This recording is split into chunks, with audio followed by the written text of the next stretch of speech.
welcome back. You're watching Overdrive and it's time now to rejoin Renault's expedition to Leh. Bert has handed over the car to Sandeep, who's going to take it to Khardung La, and he's got Marc Nassif, the Managing Director of Renault India, for company. There are some places in India that you're just drawn to repeatedly. Take Goa for example. No matter how many times you've been there before, just mention a shoot in Goa and the hands just go up. Everybody wants to go. It's the same story with Ladakh. I've been here before but never been to Leh. So when a chance came to come to Leh, drive around in a Koleos and have a little bit of Formula 1 action thrown into the mix as well, I just wasn't going to say no.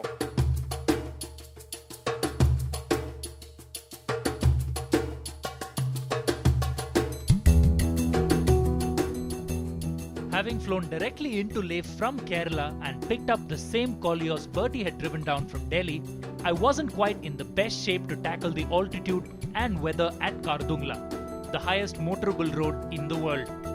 But rather than sit around and worry about it, I hit the road as part of the Renault convoy with Renault India's Managing Director Marc Nassif.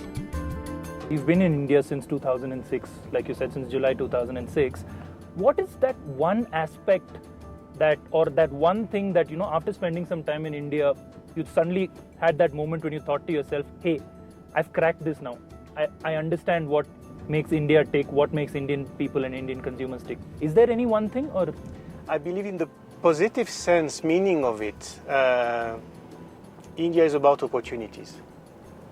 And the opportunities are really huge here. So in your personal relationship, you have to find those opportunities. And when I say opportunities, not only short-term, interacting with people. Dealing with business also here, you have to make it happen. And if you don't make it happen fast, you're in trouble. But it's also keeping the meaning of what does make sense for the company and for the customer on the long term. So that balance is pretty difficult to achieve, achieving that visibility, but also delivering value on the long term, not over-promising. I think relationship also with people is about that in India.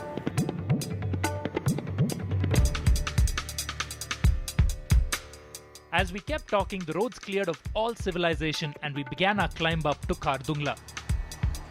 The weather, which had been bright and sunny when we left, slowly became overcast, and soon enough it began snowing, even as we drove along hairpin bends and well-rutted roads.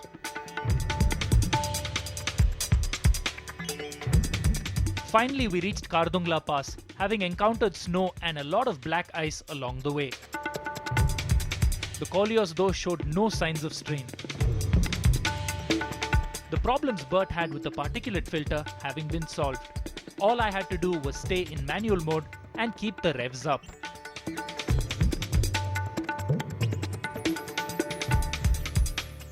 What a drive it's been, and I believe it's the highest that a Koleos has ever been in the world. Absolutely, sir. Tested before at that altitude in the climatic chamber, but it's the first time physically a Koleos is coming at that, above 5,000 meters, about 18,000 feet. We had taken Koleos in the South America high altitude, but not that much. And we were very confident that we could get there. It's been a month since you launched the Koleos. What's the response to the car been like in showrooms? Well, usually I'm very humble and shy, but it's been extremely good.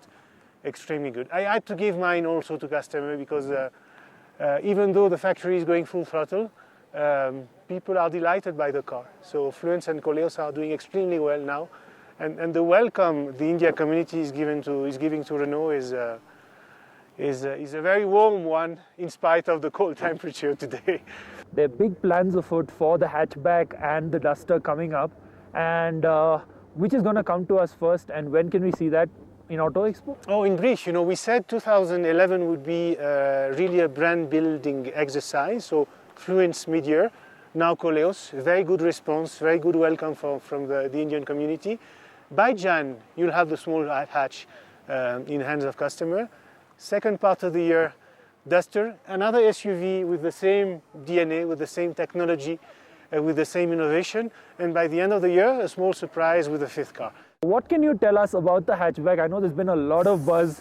We know it's based on the V platform, but what other info can you give us? I think the strong message is, we are leveraging the strengths of the Alliance. We want to achieve very quickly the scale effect, which will allow us to be visible, strong in technology and in service in India. We did some changes on the platform to bring some specific masala that we think our customer is going to like, using that strong platform which is doing well in India today. And launching with the petrol and diesel engine? More to come, but we believe there is room on the market for both. Obviously diesel, there is still room, especially in Hajj, for petrol. Right. It's freezing cold out here, and the army is ringing the bells, so I think we should get out and get driving and talk a little bit about the Koleos. Get jumping and delivering. Thank you, Sandeep. Thank you so much. Thank you.